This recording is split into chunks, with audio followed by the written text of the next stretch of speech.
Hey guys, welcome back to another video on the Miami Dolphins. So here today, if you guys don't know, today was the day that we cut down the last of the players, get to the 53-man roster. So I think if you guys don't know, we would go over that really quick. The Miami Dolphins have announced they have waived the following players: linebacker James Burgess, defensive tackle DeAndre Coleman, guard Jameel Douglas, tight end Thomas Durante, never say his name right, quarterback Zach Dysert, safety Shamil Gary, linebacker Tyler Gray, safety AJ Hindi, tackle Ehrlich John. I can't have some of these names. Defensive tackle Chris Jones. Defensive end Cleong Lang. Cornerback Rashawn Melvin. Cornerback Lafayette Pitts. Defensive end Cedric Reed. Wide receiver Rashawn Scott. And defensive end Jordan Williams. Now all of those players were waived. And these are the following players that they have released. The Dolphins have released the following players, like I just said.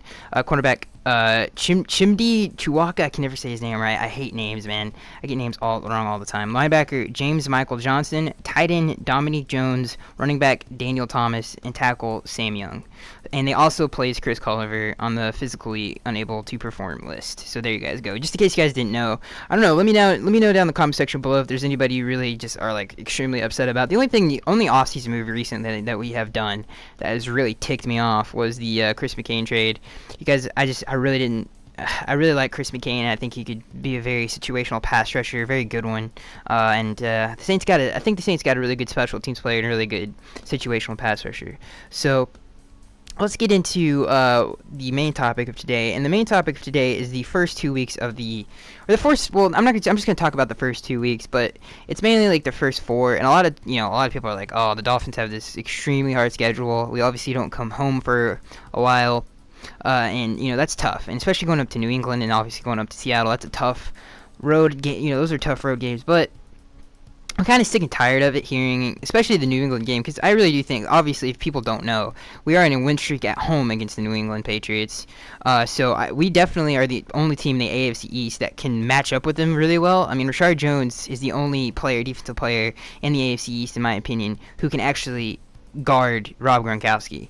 So he's the only one, man, and it shows when we play them. I mean, he really does a good job on him. So I definitely think we have a chance if we don't win against Seattle, which I think we have a good chance of winning against Seattle. A lot of teams start off not at their best, and especially so that there's a chance there, especially with that Seattle offensive line really shaky.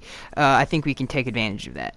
And I just the reason I'm talking about this is like a lot of people are like, they have a tough schedule. Can they, is it going to just wreck their season? And I think looking into it a little bit more, I think we have a chance to at least go, 1-1 in that situation. Because, like I said, again, in New England, we bother them a lot. We match up with them really well. They have Jimmy Garoppolo, not Tom Brady, which is a huge. I think a lot of people underestimate the talent drop there. Tom Brady does a lot for that football team. He's Tom crapping Brady. He's a Hall of Famer. So they lost with probably the best quarterback in NFL history. And that's going to show. I mean, I don't care what team you are, that's going to show. And I think we have a chance to, get after the quarterback there up in New England.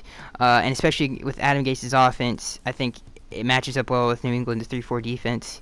I think we have a chance there. And like I said, it's not Tom Brady, Jimmy Garoppolo.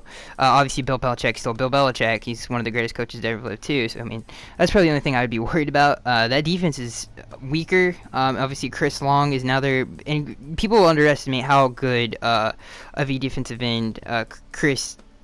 God. Oh, God, I just can't remember his name right now. Hang on just a second. I totally forgot. Okay, guys, we're back. I literally, as soon as I stopped recording my voice, I just thought of his name. I know his name. Obviously, any Dolphins fan, self-respecting Dolphins fans knows Chandler Jones, who's one of, if not the best of it. I mean, you got Devin McCourty, Malcolm. You got a lot of good defensive players. I think Jamie Collins is their best defensive player, but Chandler Jones gave us a lot of fits. They don't have him anymore. They obviously traded him to the Cardinals. So I think we have a chance, man. And I think a lot of people are underrating how much of a chance we have. We really do bother the Patriots. We match up with them well. Obviously, cornerback, not really an issue for me, especially going against an unexperienced quarterback with our D-line. Watch out. As long as we can stop that run, I think we have a good chance of winning that game. I just want to talk about that. I think a lot of people are just kind of sliding us, and they're like, oh, there's no way they're going to go up to New England and win. Trust me, we have a pretty dang good chance of doing that. I think a lot of people are underrating us in that respect. They're like, oh, there's no way. Well, there is a way, and I think we can do those kind of things against New England. So, or Seattle. So that's going to be, guys, I'm Skyx83, and I'll see you guys in the next one.